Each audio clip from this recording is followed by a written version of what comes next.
ಸಮಾಚಾರದಲ್ಲೀಗ ದಾವಣಗೆರೆಯ ಸುದ್ದಿ. ಸ್ವಾತಂತ್ರ್ಯ ಬಂದು 75 ವರ್ಷ ಆದರೂ ಆ ಕುಟುಂಬಗಳಿಗೆ ಮಾತ್ರ ನೆಮ್ಮದಿಯ ಬದುಕಿಲ್ಲ.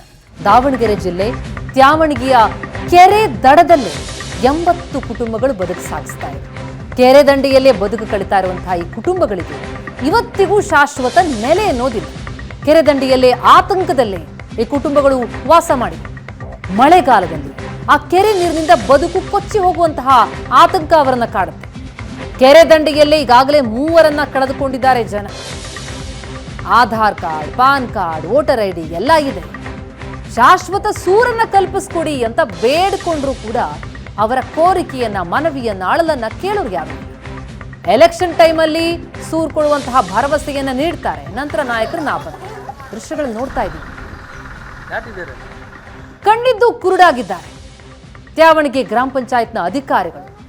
ಅದರಿಂದಾಗಿ ಆ ಜನರ ಪರಿಸ್ಥಿತಿ ನೋಡಿ. ನಿವೇಶನ ಕಲ್ಪಿಸ್ಕೊಡಿ ಅಂತ ಡಿಸಿ ಕಚೇರಿಯ ಕದ ತಟ್ಟಿದ್ದಾರೆ ಜನ.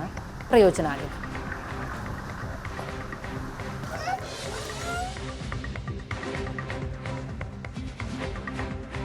ಸ್ವತಂತ್ರ ಬಂದು 75 ವರ್ಷ ಆದರೂ ಇನ್ನೂ ಕೂಲಿ ಕಾರ್ಮಿಕ ಕುಟುಂಬಗಳು, ನಿರ್ಗತಿಕ ಕುಟುಂಬಗಳಿಗೆ ಆಸರೆ ಸಿಕ್ಕಿಲ್ಲ ಅನ್ನೋದಕ್ಕೆ ತ್ಯಾವಣಿಗೆಯ ಒಂದು ಕೆರೆ ದಂಡೆಯ ಮೇಲಿನಂಥ ಒಂದು ವಾಸ ಮಾಡುವ ಬಡಾವಣೆ ಒಂದು ಉದಾಹರಣೆ. ನಾವೀಗ ಆ ಬಡಾವಣೆ ಇದ್ದೀವಿ, ತ್ಯಾವಣಿಗೆ. ನಾವು ನೋಡ್ತಾ ಇರ್ಬೋದು ಕೆರೆ ಅಂದರೆ ತ್ಯಾವಣಿಗೆ ಕೆರೆ. ಇದು ಗ್ರಾಮ ಪಂಚಾಯತ್ ಇದು ಮಧ್ಯಭಾಗದಲ್ಲಿರುವಂಥ ಕೆರೆ. ಇದು ಈ ಕೆರೆ ಎಡ ಮತ್ತು ಬಲ ಭಾಗದಲ್ಲಿ ಕೆರೆ ಇದೆ. ಆ ಕೆರೆ ಮಧ್ಯದಲ್ಲಿ ಸುಮಾರು ಒಂದು 80ಕ್ಕೂ ಹೆಚ್ಚು ಕುಟುಂಬಗಳು ಇಲ್ಲಿ ವಾಸ ಮಾಡ್ತವೆ. ಪ್ರತಿನಿತ್ಯ ನಿಜಕ್ಕೂ ಅವರಿಗೆ ನರಕ. ಯಾಕಂದರೆ ಮಳೆಗಾಲದಲ್ಲಿ ಈ ಕೆರೆ ತುಂಬಿ ಹರಿತು ಅಂದರೆ ಇಡೀ ನೀರು ಅವರ ಮನೆಗಳಿಗೆ ನೀರು ನುಗ್ಗುತ್ತೆ. ಇದರಿಂದ ಅಂದರೆ ಇವೆಲ್ಲವೂ ಸಹ ಕೂಲಿ ಕಾರ್ಮಿಕ ಕುಟುಂಬಗಳು. ಅಕ್ಷರಶಃ ಬೇರೆ ಕಡೆ ಪ್ರತಿದಿನ ಕೂಲಿಗೆ ಹೋಗ್ಬಿಟ್ಟು ಮತ್ತೆ ಸಂಜೆ ಮನೆಗೆ ಬರಬೇಕು. ಇಲ್ಲಿ ನೂರಾರು ಮಕ್ಕಳು ಅವ್ರ ಜೊತೆ ಮಹಿಳೆಯರು ವಾಸ ಮಾಡ್ತಾರೆ. ಈ ಪ್ರತಿದಿನ ಅಂದರೆ ತ್ಯಾವಣಿಗೆ ಮಧ್ಯಭಾಗದಲ್ಲಿ ಇದು ಈಗಾಗಲೇ ಹೋಬಳಿ ಕೇಂದ್ರ. ಇದು ಮಾಯಕೊಂಡ ವಿಧಾನಸಭಾ ಕ್ಷೇತ್ರಕ್ಕೆ ಬರುತ್ತೆ. ಸಾಕಷ್ಟು ಒಂದು 50 ವರ್ಷಗಳಿಂದ ಈ ಕೆರೆ ದಂಡೆಯಲ್ಲಿ ವಾಸ ಮಾಡ್ತಿದ್ದಾರೆ. ಅವರಿಗೆ ಇಲ್ಲಿ ಒಂದು ವಸತಿ ಅಂದರೆ ಈ ಕೆರೆ ದಂಡೆಯಲ್ಲಿ ಒಂದು ದ್ವೀಪ. ಈ ಕಂಪ್ಲೀಟ್ ನೀರು ಬಂತು ಅಂದರೆ ಇಡೀ ನೀರು ಮನೆಗಳಿಗೆ ನೀರು ನುಗ್ಗುತ್ತೆ. ಹಾಗಾಗಿ ಮತ್ತೆ ಅವರಿಗೆ ಕುಡಿಯೋ ನೀರಿನ ಸಮಸ್ಯೆ, ಮೂಲಭೂತ ಅವಶ್ಯಕತೆಗಳೇ ಇಲ್ಲ ಅಂಥ ಪರಿಸ್ಥಿತಿ ಈ ಭಾಗದಲ್ಲಿದೆ. ಈ ಬಗ್ಗೆ ಈಗಾಗಲೇ ಗ್ರಾಮ ಪಂಚಾಯತ್ ಅಧಿಕಾರಿಗಳು ಯಾರೂ ಸಹ ತಲೆ ಕೆಡಿಸ್ಕೊಂಡಿಲ್ಲ. ಮತ್ತು ಈಗ ಕಳೆದ ರಾತ್ರಿ ಮಳೆ ಹೊಡೆದಿದೆ, ನೀರು ನುಗ್ಗಿದೆ. ಇವರೆಲ್ಲ ಸಂತ್ರಸ್ತರು ಅಂದರೆ ಈ ಮಹಿಳೆಯರು, ಮಕ್ಕಳು ಸಾಕಷ್ಟು ಈ ಭಾಗದಲ್ಲಿ ಇವತ್ತೆಲ್ಲ ಕೂಲಿ ಕೆಲಸನ ಬಿಟ್ಟು ಮಾಧ್ಯಮಗಳ ಈ ಭೇಟಿ ಕೊಡ್ತಾವನ್ನ ಕಾರಣಕ್ಕೆ ಅವರು ಕಾದ್ಕೊಂಡಿದ್ದು ತಮ್ಮ ಅಹವಾಲನ್ನು ಸಲ್ಲಿಸ್ತಿದ್ದಾರೆ. ನಮ್ಮ ಜೊತೆ ಇಲ್ಲಿ ಮಹಿಳೆಯರಿದ್ದಾರೆ, ಅವ್ರು ಮಾತಾಡ್ತಾರೆ.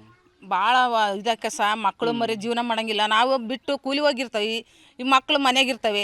ಅವು ಬಿದ್ದು ಅನ್ನೋದು ಗೊತ್ತಿಲ್ಲ, ಎದ್ದು ಅನ್ನೋದು ಗೊತ್ತಿಲ್ಲ. ಬರೋದು ರಾತ್ರಿ 8 ಗಂಟೆ 9 ಗಂಟೆ ನಾವು ಕೆಲಸ ಮಾಡಕ್ಕೆ ಸಹ ಭಾಳ ತೊಂದರೆ ಸಹ. ನಮಗೆ ನೀರಿಂದ ಇಲ್ಲ, ನಮ್ಗೆ ಯಾವ ಸೌಲಭ್ಯನೂ ಇಲ್ಲ ಸಹ. ಭಾಳ ವಜ್ಜೆ ಆಗೈತಿ. ನಮಗೆ ಅದಕ್ಕೆ ಸಹಕಾರ ಕೊಟ್ರಿ ಅಂತ ನಾವು ಪಂಚಾಯತ್ ಕೆರೆಯಲ್ಲಿ ಸುಮಾರು 3 ಜನ ಮುಳುಗಿ ಸತ್ರು ಅಂತ ಹೇಳ್ತೀವಿ. ಹ್ಞೂ ಸಹ. ಈಗ ಸಣ್ಣ ಮಗು ಒಂದು ಸಾಯ್ತದ ಇದ್ರಾಗೆ. ಮೊನ್ನೆ ಈಗ 6 ತಿಂಗಳ ಮುಂದೆ ಒಂದು ವಜ್ಜ ಸತ್ತ. ಅವು ನೀರು ತುಂಬ್ಕಿನಕ್ಕೆ ಹೋಗಿ ಕಾಲು ಜಾರಿ ಬಿದ್ದು ಅವಣ್ಣ ಸಾಯ್ತು. ಒಂದು ಮಗು ಒಂದು ಸಾಯ್ತು ಇಲ್ಲಿ. ಅದ ಹಿಂಗೆ ಆಡ್ಕೊಂತ ಬಂತ ಕೆರೆಯಕ್ಕೆ ಅವ ಒಂದು ಮಗು ಒಂದು ಸಾಯ್ತಿ. ಒಟ್ಟು 3 ತೀರ್ಕೊಂಡ್ರ ಸಹ. ಇಂಥ ಜೀವನ ಮಾಡೋದು ನಮ್ದು ಭಾಳ ವಜ್ಜೆ ಐತಿ. ರಾತ್ರಿ ಹೊತ್ತು ಮಲ್ಕಿನಕ್ಕೂ ನೆಮ್ಮದಿ ಇಲ್ಲ. ಆಗಲೇ ಹೊತ್ತು ಕೂಲಿ ಮಾಡಕ್ಕೆ ಹೋದ್ರೆ ಈ ಕಡೆ ಮನೆ ಕಡೆ ಚಿಂತೆ. ಮಕ್ಕಳು ಬಿಟ್ಟು ಬಂದವು ಏನದು ಎಂತ ಅನ್ನೋದು ಅದು ಒಂದು ಚಿಂತೆ. ನಮಗೆ ಭಾಳ ತೊಂದರೆ ಸಹ. ನಮ್ಗೆ ಎಲ್ಲರೂ ಜಾಗ ಕೊಡ್ರಿ ಅಂತ ನಾವು ಬೇಡ್ತಾ ಇದ್ದೀವಿ. ನಮಗೆ ಪಂಚಾಯತಿಯರಾಗಲಿ ನಮ್ಮ ವಾಸ ಮಾಡ್ತೀರಿ ಈಗೆಲ್ಲ 50 ವರ್ಷ ಆಯ್ತು ಸರ್ ನಾವು ಇಲ್ಲಿ ಇರಕಚ್ಚಿ. ಆಧಾರ್ ಕಾರ್ಡ್ ಎಲ್ಲ ಇದೆ ಸರ್. ಆಧಾರ್ ಕಾರ್ಡ್ ಎಲ್ಲ ಇದೆ ಸರ್. ನಮಗೆ ರೇಷನ್ ಕಾರ್ಡ್, ಆಧಾರ್ ಕಾರ್ಡ್, ವೈಟ್ಲಿ ಎಲ್ಲ ಅದ ನಮ್ಮ ಸರ್. ಎಲೆಕ್ಷನ್ ಟೈಮ್ ಬರ್ತಾರೆ ನಿಮ್ಮ ಕಡೆ ಓಟ್ ಹಾಕ್ಸ್ಕೊಂತಾರೆ. ಅವಾಗ ಏನು ಹೇಳ್ತಾರೆ? ಅವಾಗ ಏನಂತಾರೆ, ಮಾಡ್ಕೊಡ್ತಾವಮ್ಮ, ನಾವು ಎದ್ರಬೇಡ್ರಿ, ಇನ್ನೊಂದು ತಿಂಗಳು ದಿವಸ ಮಾಡಿ ಕೊಟ್ಟು ಬಿಡ್ತಾವೆ ನಾವೀಗ ಅಂತಾರೆ.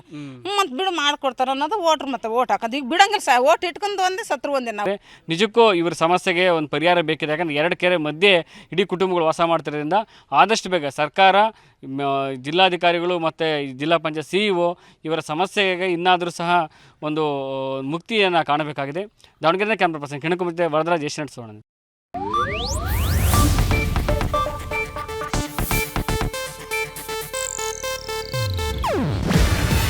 ಇದು ಏಷ್ಯಾನೆಟ್ ನ್ಯೂಸ್ ನೆಟ್ವರ್ಕ್ ಪ್ರಸ್ತುತಿ. ನೀವು ನೋಡ್ತಿದ್ದೀರಾ ಏಷ್ಯಾನೆಟ್ ಸುವರ್ಣ ನ್ಯೂಸ್.